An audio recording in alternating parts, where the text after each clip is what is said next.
going on, everybody? It's about 8 o'clock in the morning on a beautiful, chilly fall Wednesday morning here in Palm Beach Gardens. Let me show you what I'm looking at. Boom.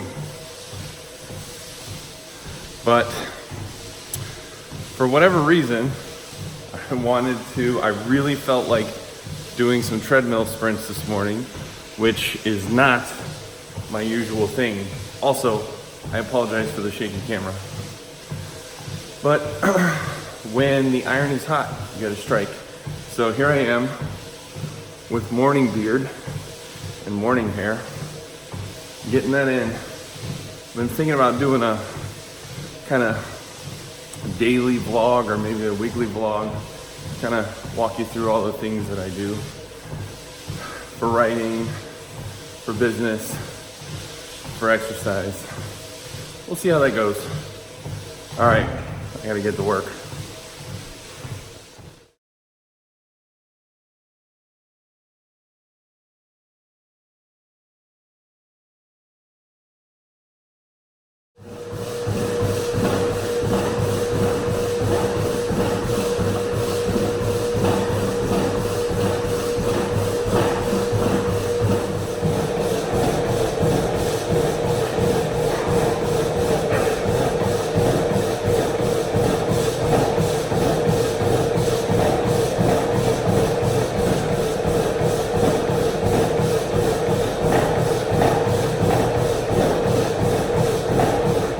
All right, it's about 20 minutes later or so. I did, I'd say, I only went in there to go and do 4 to 6 sprints, but I think I did about 6 to 8, maybe, just because I was feeling good. And these sprints weren't like all out crazy sprints. They were just kind of like get you to get the blood flowing in the morning. I just really, I don't know, I woke up with a ball of energy. It's kind of crazy. They felt really good. I feel really energized. I'm gonna go take the dog for a walk. And then after that, shower and get ready for the day. All right, so I finished my sprints and now I'm taking the dog, Ginger, AKA Gingerbread, AKA Ginger Monster, for a walk. And while I'm not a fan of the north for its weather, I don't mind chilly, breezy weather, and that's what we have today. It's got to be somewhere between 50 and 60 right now with a light breeze, as you can be able to see by the trees right there. Couldn't ask for better weather, especially after doing some sprints. Kind of cools you down. Take this walk. Probably gonna do a podcast later on today. My last podcast. Oh, good girl. Ginger's going to the bathroom. Man, I'm knocking out all kinds of things here. The last podcast I did was on time management. But this time, because I just released a new book on the hero's journey, the monomyth, and particularly how to write the hero archetype, I'm probably going to do some podcasts on that. So be looking out for that. I think that's going to be really exciting. All right, I got to go clean this up. The shit just never ends here. What's going on, everybody? It's about 10:15ish, and I'm heading to campus now. I'm taking a few college classes for an entrepreneurship certificate / degree. I already have a bachelor's in English in a psychology minor, but I'm a firm believer in continuing education. I don't believe that formal education helps you at all well, let me take that back. I don't believe it's a necessity to become an author or a writer or to do your business or anything like that. However, you do pick up really nice nuggets along the way. You meet some interesting people along the way, people that can help you and also people you can help. That's why I feel like continuing education is a really great thing. Also, many of you know, or could probably tell by the color of the grays in my beard and in the hair, that I'm a little older now. I'm in my mid-30s, so still the prime of my life, and I really feel like that's a young age for my generation. However, I think this is going to become something that many people do, which is continue their education long in like their 50s, maybe even 60s. And I do see people at the college campus that are even older than I am, even older than a lot of the professors, going there to renew their skills, to learn about new things. But the other thing is just being around people who are younger than you. And I say people, a lot of people might call them kids because they're only 19 or 20 somethings.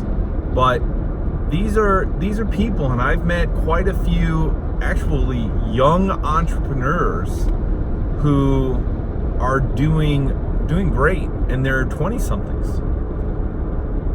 And I met them through the campus.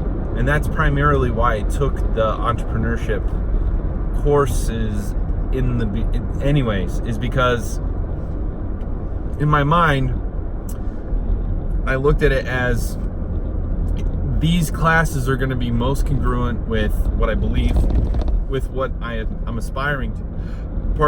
What I'm aspiring to, and also they're going to help me meet people that are in that realm, and already it's helped a lot. Last week I went to a business development board meeting at the Palm Beach Convention Center, and I got to meet quite a few individuals that I'm hoping will help expand not only my business, but I really believe that Story Ninjas will be able to provide publishing services for a lot of these people.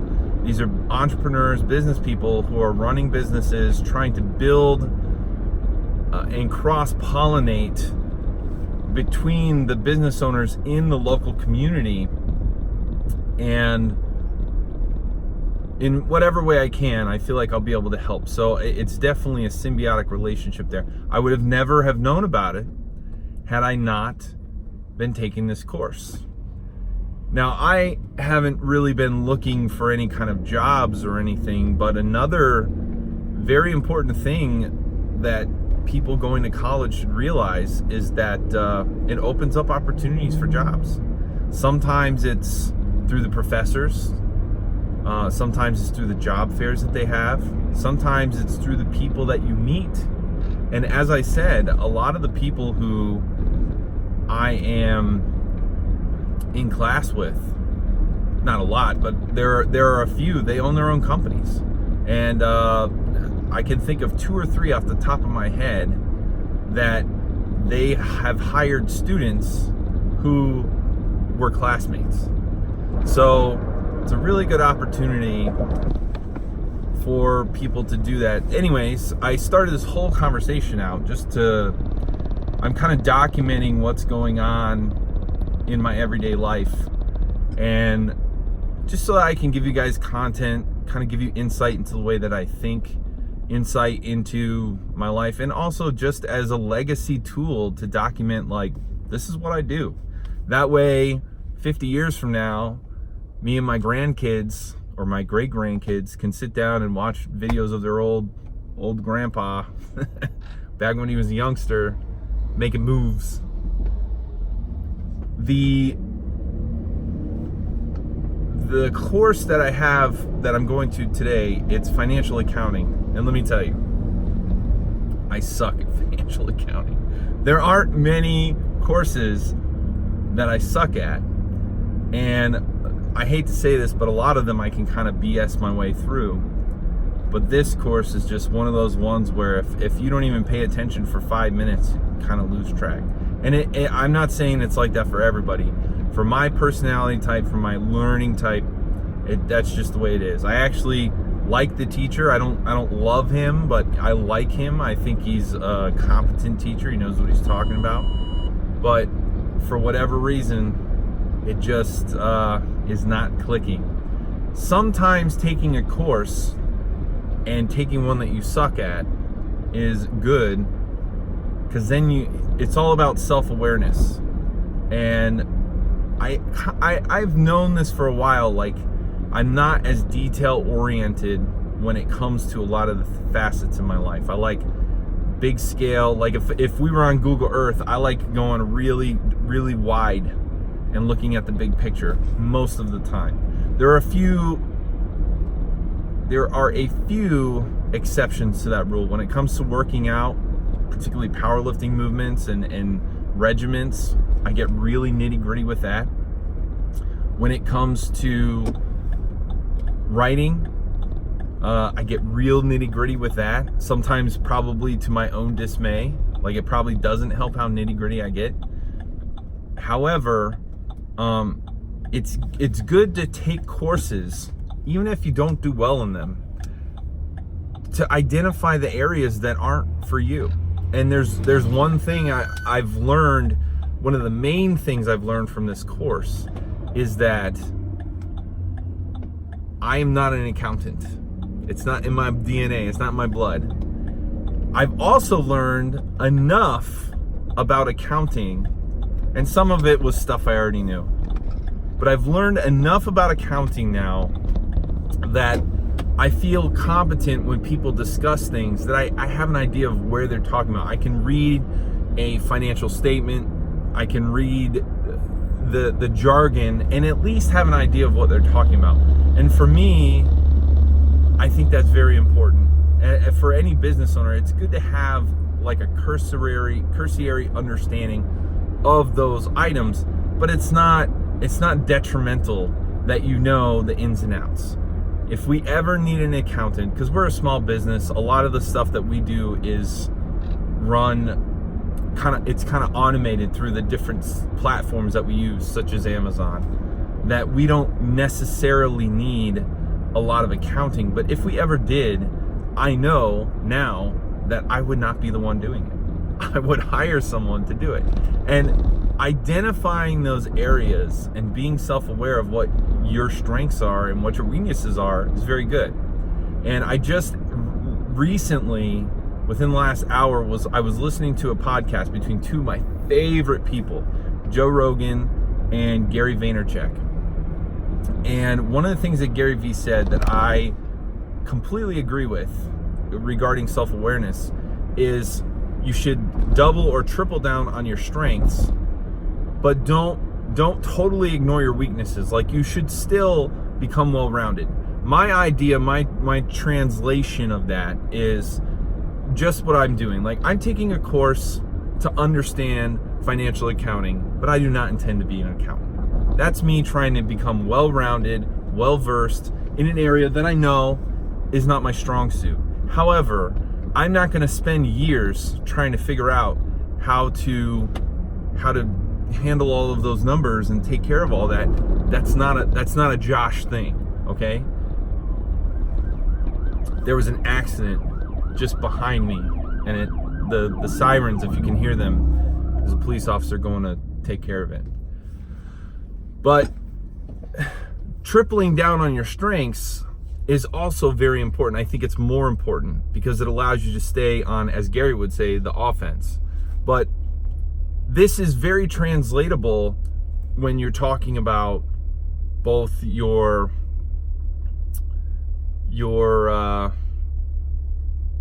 like, if you're looking at it from a communication standpoint, or if you're looking at it from a physical standpoint. For me, and again, I'm trying to relate this all back to polymathics, reaching your fullest potential. How can you take this lesson or this idea and cultivate it in your own world? The way I look at it, because two of my primary things are writing and working out. Again, here's some sirens. I'm just gonna pause for a second. It's fire trucks, and the light, of course, just turned green. So Luckily, I left early this time. I knew, because this happened the other day, I knew this might happen, so I left a little earlier today to make sure I got there on time. Anyways, it's important when you're trying to reach your fullest potential. It's important to identify principles that are in one subject or field or something in your life and see how they work across the board in other areas. For me, with writing and with my business, I know that there are some things that I'm really good at and some things I'm not. When it comes to writing in particular, I found out long ago, I participated in 3 NaNoWriMos and I completed all of them. But what I found is that I'm good, my real strong suits, narratively speaking, are coming up with a structure, a narrative, a plot, and then also when I read a manuscript, even if it's my own notes, especially if it's my own notes, I'm really, really good at very quickly identifying the areas that need more work, that need fleshing out, that need to be edited, and then I know where and how I want to shape and mold that thing. But what I learned in NaNoWriMo was I'm not very good at just spewing out a ton of words. I actually am a fast writer, but and it's not even that. Like, there will be some days, I think one of my best days I hit like 4,000 or 5,000 words. That's actually not that hard. The thing is having like a certain level of quality there. And the problem with NaNoWriMo is it's kind of like just this vomit of words, and then when you come back to it, having to reorganize all that because it wasn't very well thought out and you didn't give yourself enough time, to me is almost counterproductive. And so, but it was a great lesson, and that's the whole point. Like, I would have never been self-aware of that weakness of mine or those strengths had I never participated in NaNoWriMo. So I'm glad I did it. I gave it 3 shots to see how it went. And like I said, I hit 50,000 words, over 50,000 words each time. That wasn't the problem. The problem was then when I would go back and look at those manuscripts, it was a disaster trying to like go through them because I just was spewing out all this words. So I have come up with a very well-oiled process now of how I work my books and other people's books based on my strengths, and knowing what my strengths are and then where my weaknesses are, having other individuals help me with those. And it has been very beneficial to what we do at Story Ninjas. Oh great, now the train, man, I'm hitting everything today, everything.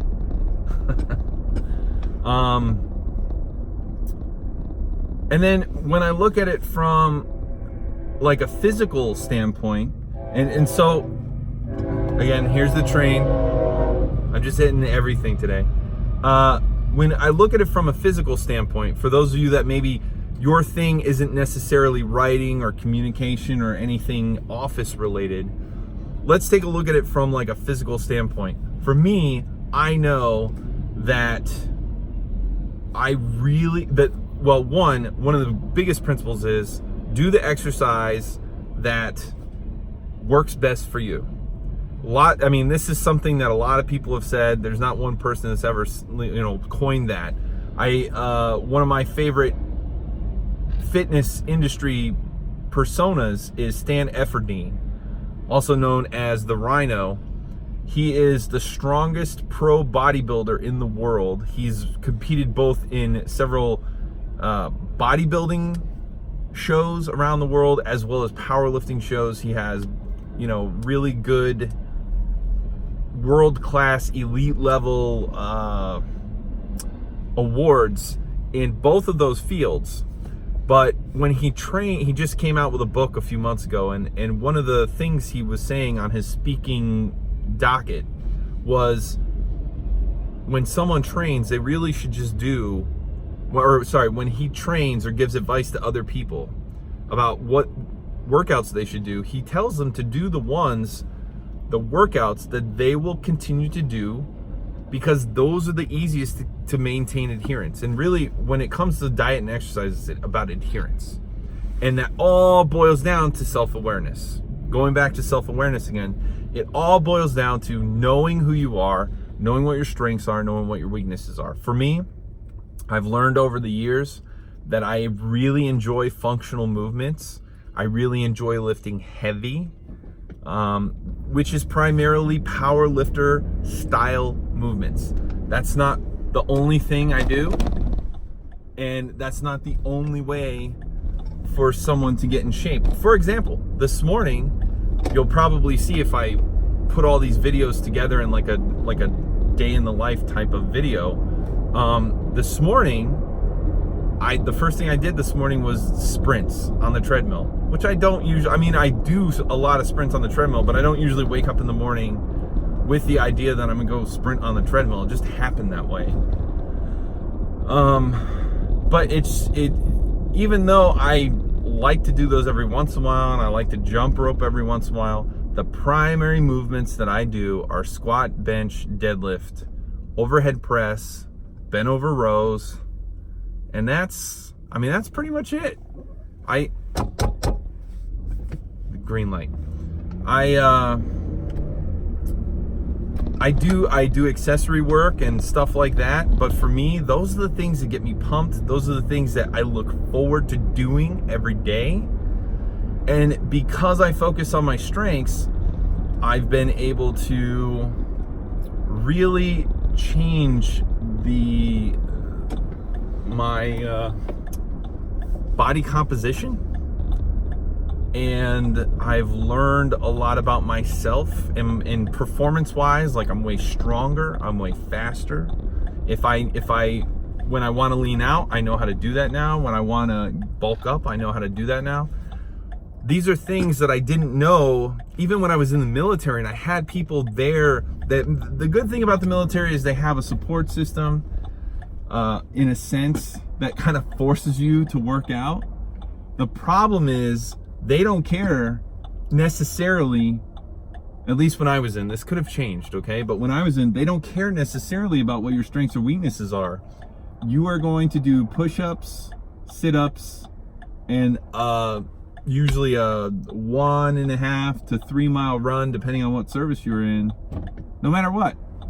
And your workouts aren't gonna consist of that much more. While they do promote gym activities and other things, like a lot of military gyms will have CrossFit areas now,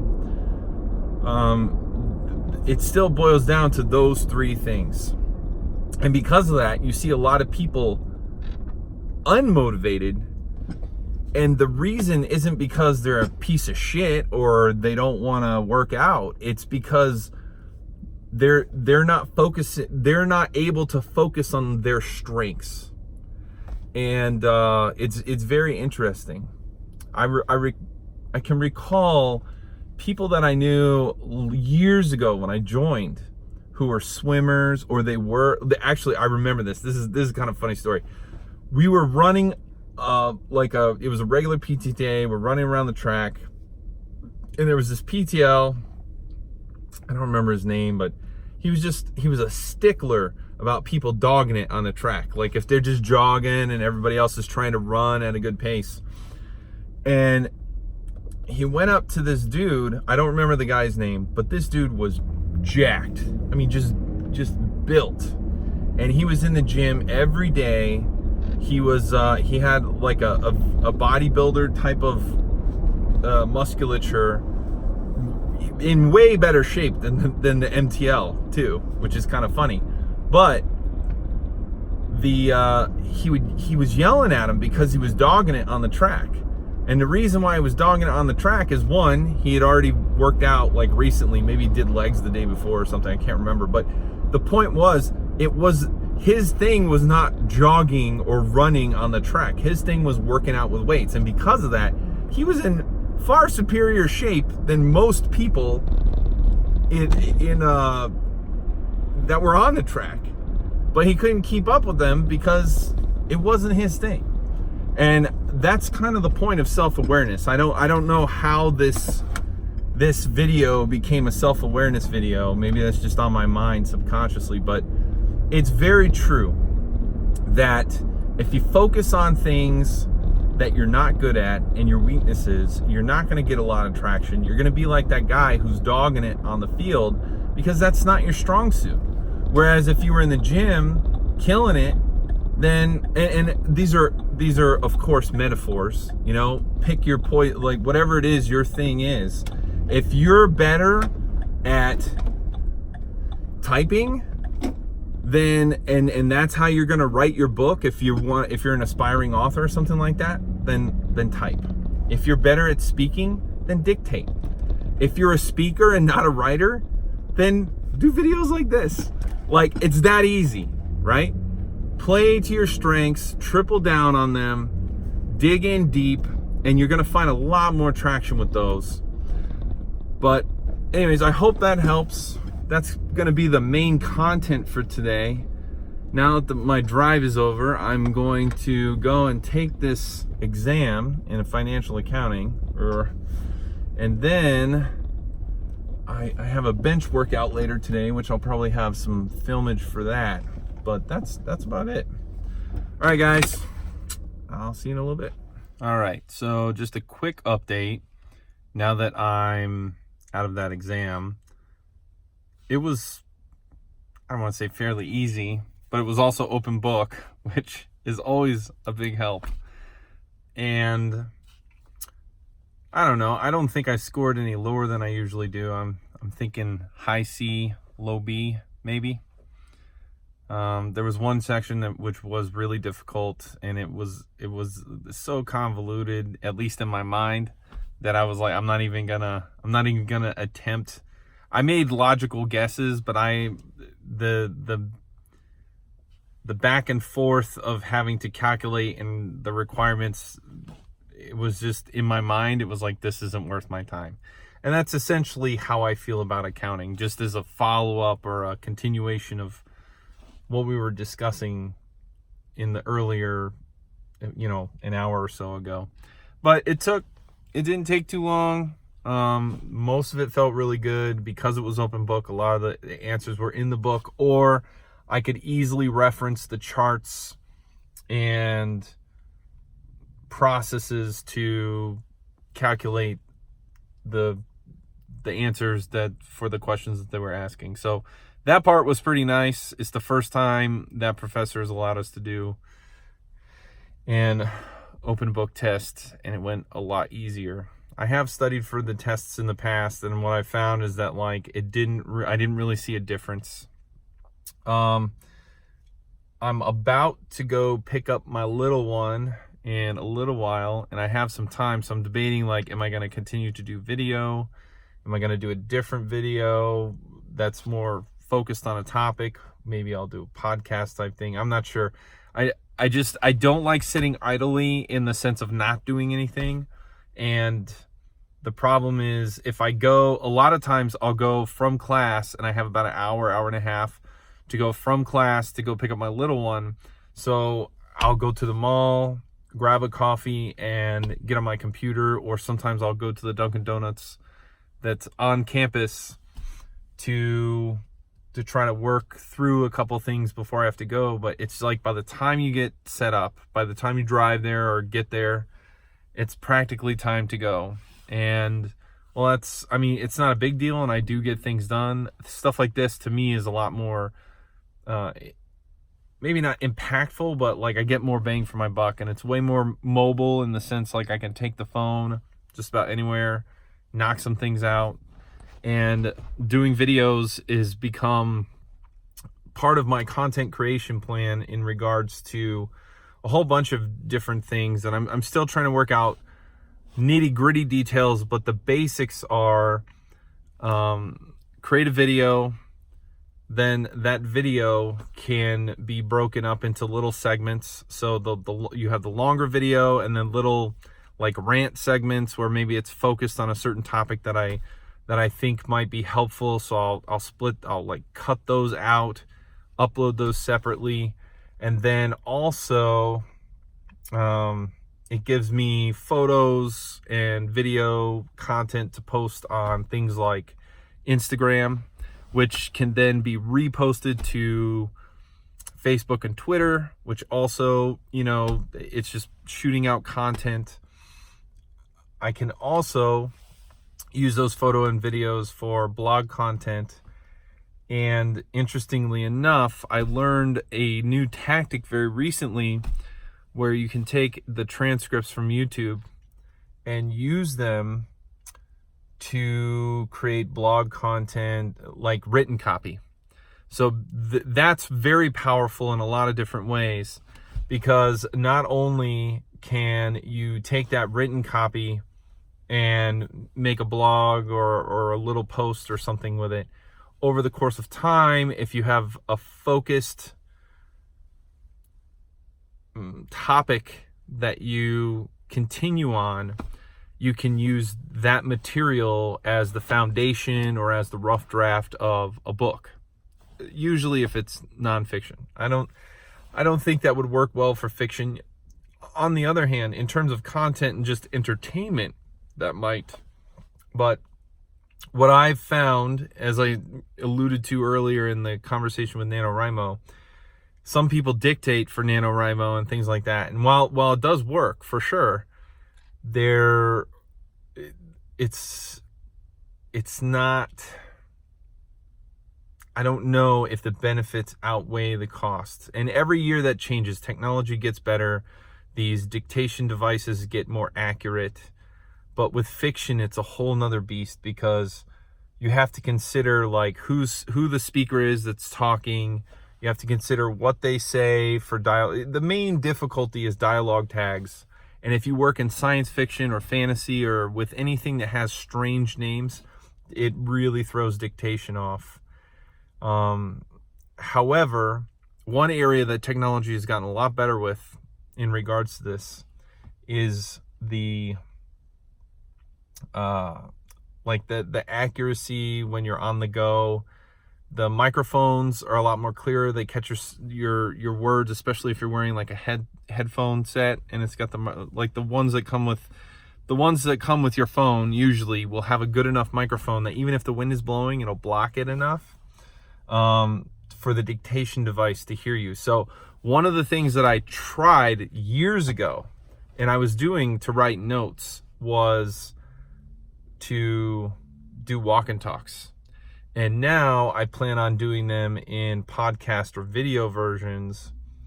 And like I said before, repurposing that content. But by doing the videos, it's going to be able to push out a lot of content on all the things that I discuss. And when I decide to do another book related to a nonfiction project, and I'm debating a fiction project, then I'll make some very focused material. That way, almost like planning out the outline of the book and then saying it the way I would say it in the book, so that when it comes out and I get that material, it'll be already not pre-formatted, but like it's already pre-structured the way I want it, so that I can just start plugging it into the draft in the areas that I want. For those of you that are interested in this, I love to give out information like this, and it was, I'm always looking for stuff. My brother and I had a conversation about how you could use YouTube to write a book like 2 or 3 years ago. And at the time, technology wasn't quite there. YouTube's transcription wasn't that great, and there weren't really tools that were readily available, that were user-friendly, that were very quick, that were free, that would allow you to do that. But there are some now that allow you to take the transcript from YouTube, and the problem with those transcripts is they got all these timestamps and things like that. So what the YouTube, or there are some apps out there, and I don't know them off the top of my head, but there are apps that you can take the transcript, put them in the app, and it will basically eliminate all that information. So then all you're left with is text in a text file. Then you take that text file, you upload it into, what I would do is I would upload it into either Microsoft Word, or I personally like to use Google Docs. Google Docs has an add-on called Grammarly. Most people have heard of it. You've probably even seen like an advertisement for it on YouTube before. I get them a lot. Maybe you do, maybe you don't. If you're a writer, most likely you have. But the Grammarly add-on, it's free, and basically it will in like an instant, it will check through the document and find any grammatical errors and then offer you up suggestions. So you go through that and you clean up where the dictation is kind of messed up, and within a very short period of time, within a day or so, you can have a working draft that is formed of real sentences and real paragraphs, not just mumbo jumbo, which is very beneficial for someone, especially I believe in the nonfiction realm, who knows their process and can speak to it in a video or an MP3 format, because then it allows you to take that text to speech and use the word copy, as I said before, for so many things. You can use it in your copy for little posts, or you can use it for a blog post. And when I say little posts, I mean like Instagram. Or you could use it for, like I said, content for your book, first draft for your book, if you've really organized it properly. That's very helpful. And actually, I'm even thinking that the first book that I try this on will be a book that's how to write your book on YouTube, or something to that effect. And because I personally have, being an aspiring author in the past, one of my biggest barriers was how do I get the book written? How do I get it out? Get it written fast so then I can edit it, clean it up, get it to where I want it to be. And this technology every day is advancing to make it easier and easier. So if I can write a book that will allow people that will remove those barriers that they also have, and help them write their book and get it out there, I mean, that's the golden goose. That's it. That's the thing. Because then it's sharing all of those ideas and spreading them out into the world. And it's helping other people like you reach your fullest potential and become a modern day Renaissance man. There was one last thing kind of unrelated to this discussion, but something I mentioned earlier, which was going to college and stuff. And I mentioned that, there are a lot of 20-somethings here in the college, but what I wanted to discuss, or at least briefly say, is that it's good for older people. And when I say older, I mean people in their 30s, 40s, 50s, people who have, like, in the traditional mindset, should be done with college. It's good for you to go back and continue your education and be around these people, because it kind of renews you in some ways that are it's hard to articulate or express. But just the simple thing of, had I not gone to the college to get on these entrepreneur related courses, I would not have been, I knew what Instagram was, but I would not have been able to very easily and instantaneously pick it up and start to work with it, because I didn't really know anybody in my friend set that used it. Most of my family's older, so they didn't use it. It was only my kids, and I was like, whatever. And even they didn't use it that much. So when I came here, and now there's a lot of the people in the class that are using it, it's being suggested to be used for certain kind of branding things in the courses and stuff. That got me interested enough to get on there. And now that I'm on there, it opened a whole nother world to me. It opened the Instagram and Snapchat worlds in particular. And where before I was just like, I understood what they were, I thought I did. Now I'm a practitioner, and I use them, and I use them to create content, to meet new people, to expand the brand. Whereas before it was just like I knew that was kind of an opportunity. And another thing is, I haven't even gotten into this yet, but there are some other classmates of mine, or I should say other entrepreneurs out there that I've been working with recently that have been using ads on Instagram in particular to great success. And so that's an area I haven't really explored yet, and I am interested in, and I plan to. And also using influence marketers. Oh, this is a whole nother thing. A lot of you guys out there who are looking for influence marketers in the local area, colleges are the best place to go. I've met multiple people in both colleges and local gyms that are what would be called, like an influencer on Instagram or Snapchat. And these people have anywhere, I mean, most of my friends are in about the 10,000 and above range in terms of followers. And I mean, you meet them face to face, you become friends with them. It makes it way easier to like see if you can do a collab or have some sort of content on there. But also, it's just like these people exist in real life, and you could meet them in real life. And a lot of them are at gyms and college campuses. So it just gives you an in if that's the kind of marketing that you're looking to do, like taking a physical product, giving it to an influencer so that they can post it on their channel and promote it. Anyways, those are my thoughts for right now. I'm gonna head over to my little one's school, and maybe I'll do another video. All right. So now I'm on my way to, I guess, what would be considered my second workout of the day, which I'm gonna go do some bench press. It's supposed to be fairly light, although I'm working on this program, which, if any of you are familiar with powerlifting, you might have heard of 531. It was written by Jim Wendler, who's pretty big in the powerlifting community. A lot of the reason is because of his book, but it's a really good program, and I've gotten a lot of success with it throughout the years. It's one of the main things that's helped me increase my strength. But and just for those of you who aren't familiar, a program is something that you use to kind of keep you on target, keep you on task, and you essentially take your weight and also your max lift numbers, and then you calculate your lift for every week for about, I'd say, anywhere from 4 to 6 months, maybe even longer if you wanted to.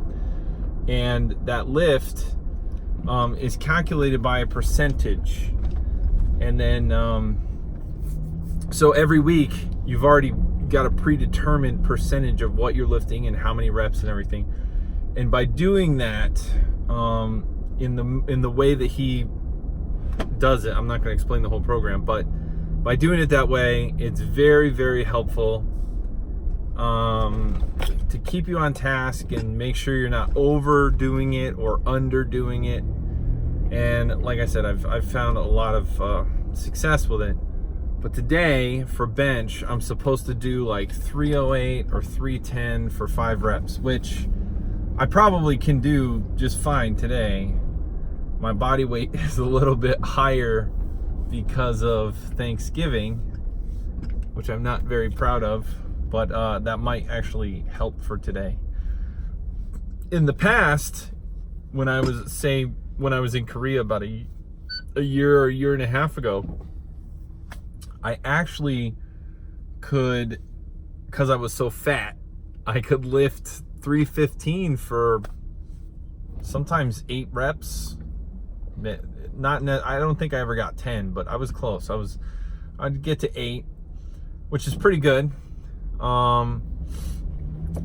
But because I lost a lot of weight since moving back to the States, I just can't I can't push that weight anymore. But interestingly enough, this is something that even I struggle with, is when you lose weight, your overall strength goes down. So my overall numbers went down. For example, with the bench, I had hit 365 for sure. I think I hit 370, and I almost hit 375. I was like this close. I was really pacing to hit 400 very, very soon. And then, like I said, I moved back to the States, and I shifted my focus from strength to weight loss and metabolic type exercises. And by doing that, I tried lifting 355 like a week or so ago, and I almost got it up. I think I got 345 or 350 up though, which is still pretty good. And you know, when you think about, like, that's about a 25 pound drop, but because I lost about 50 pounds, it's like, that's a pretty good give and take there. Percentage wise though, I actually lift more per pound than I did in Korea. So the strength is continuing to go up even though I lost weight. And I'm actually, now that Thanksgiving is over, I've already started a metabolic regimen to try to drop more weight by Christmas time. And my hope is that as I drop weight, my percentage pound for pound continues to either stay the same or increase. And that was for every lift, for deads, for bench, for squats. And now I'm forgetting where I was going with this, except to tell you guys I'm going to do bench press, and okay, if it comes back to me, then whatever. To me, I feel like for as big as I am, my upper body isn't as strong as it could be. I feel like my bench is probably lagging the most. And again, this goes back to the conversation about knowing your strengths and weaknesses, being self-aware of what you can and cannot do. So even though I do bench press every week and I try to increase it, and it has consistently been going up, I'm not, like, I don't try to kill myself on bench press. I just try to get the workout in. And while I love powerlifting movements, I don't think that I have I'm not really in it to like become a professional powerlifter or anything like that. If I ever did, I haven't thrown out the idea of actually competing in a meet at some point, but to be competitive, for those of you that aren't familiar, a guy my size, I'm 6'4", and I weigh usually anywhere between 280 to 295. It fluctuates based on all kinds of different things. I mean, those dudes are pushing some serious weight. Like, their bench press, almost anybody who's competitive is over 400 pounds. They're probably 400, 450 easy. A lot of them are in the 500s easy. Some of the most elite lifters on the planet, you're talking about, like, they have 2,000 plus pound totals, especially those that are in my weight division. So I'm not looking to do any of that. At least, you know, I'm not looking to beat any of those scores or records. But I have this sneaking suspicion that science is going to catch up to us and find out that the body is regenerative, and that the body is able to continue to build muscle as long as you take care of it, and possibly even rejuvenate. There has been some little hints of that in, for example, the guy who won the Nobel Peace Prize a year or two ago. It was for not the discovery, but like the research done on autophagy, depending on how, autophagy. People say it differently, but it's basically the process in which your body and cells recycle themselves. So the reason why I'm mentioning that is because I believe, and it has held true, that the older I get, the stronger I become, the more that my body, not my body weight, what's the word I'm looking for? My body composition has become more muscular, and if I focus on speed, my speed will go up. Like, but I don't ever feel like I've lost anything. Maybe a little bit of flexibility, and that's just because I don't focus on it as much anymore. Years ago, I took Taekwondo, and I actually got to blue belt, which I'm pretty proud of. And even though I was a blue belt, like a lot of times my master would put me against black belts because I showed pretty good skills in that area. And again, I'm not trying to flaunt, but like back then I had much more flexibility, so that has gone down. Like I can't do a split really. I can't kick as high. Part of that I think is definitely because I don't flex, and part of that is because I put on a lot more muscle tissue in this area without trying to stretch and flex those stretch those muscles and get accustomed to it again. So that's just the cost of doing business. But I have no doubt that if I were to stop and then start back up, or not stop being a lazy ass is what I mean, and start lifting again, or I mean stretching again, that my flexibility would come back, and in a significant way.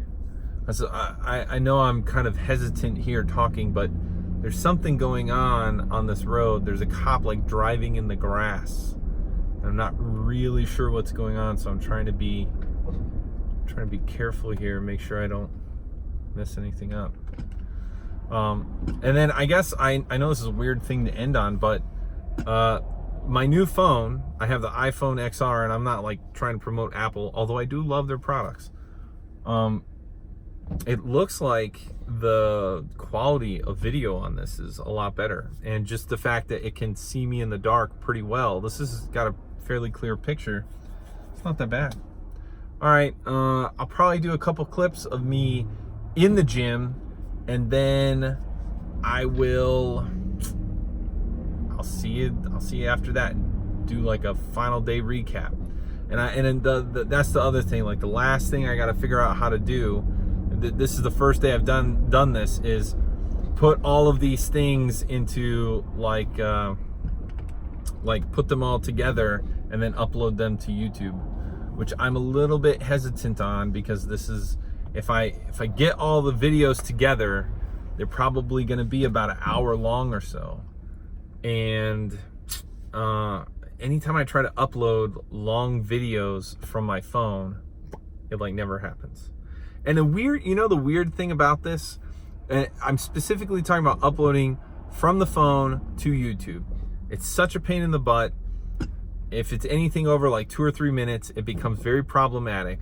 But if the really strange thing is, Google Photos will upload all of the video stuff and like within no time.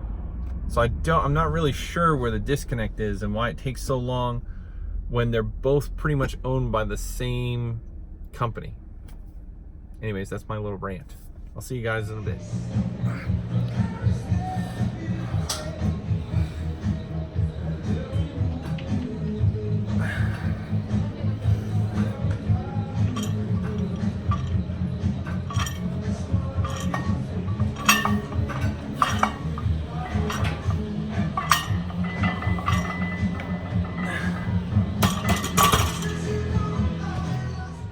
All right, so I'm back home, end of the day, finished my workout. I actually didn't get any footage of my bench press because I wasn't really paying attention, but I did 305, maybe 307 if you count the clips, for 5, which is pretty much what I was supposed to do today. And I did it, I had a spotter, but I didn't really need a spot, which was pretty good. I am considering cycling back. Like I said, I don't know if I'm going to stay at the heavier weights, because right now I'm working on more metabolic, like I have more of a metabolic focus and body fat focus. So, but yeah, that's it. It's done. I did get a clip or two of doing incline bench press. But other than that, that's it. For the rest of the night, I think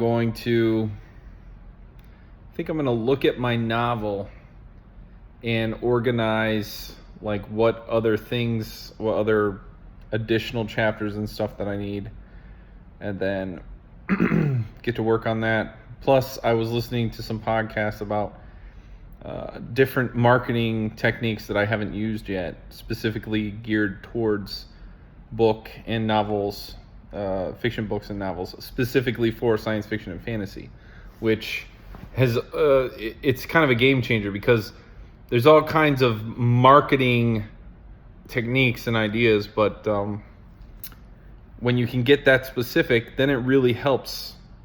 So I'm excited about that. And then tomorrow in the morning, I actually have jury duty. So even though I'm starting this, like, try to do a day in the life of JC, Josh Coker, Joshumusprime, I don't know if I'll be able to do it tomorrow, if I'm going to be in the courthouse all day. So we'll see how that goes. All right, take it easy.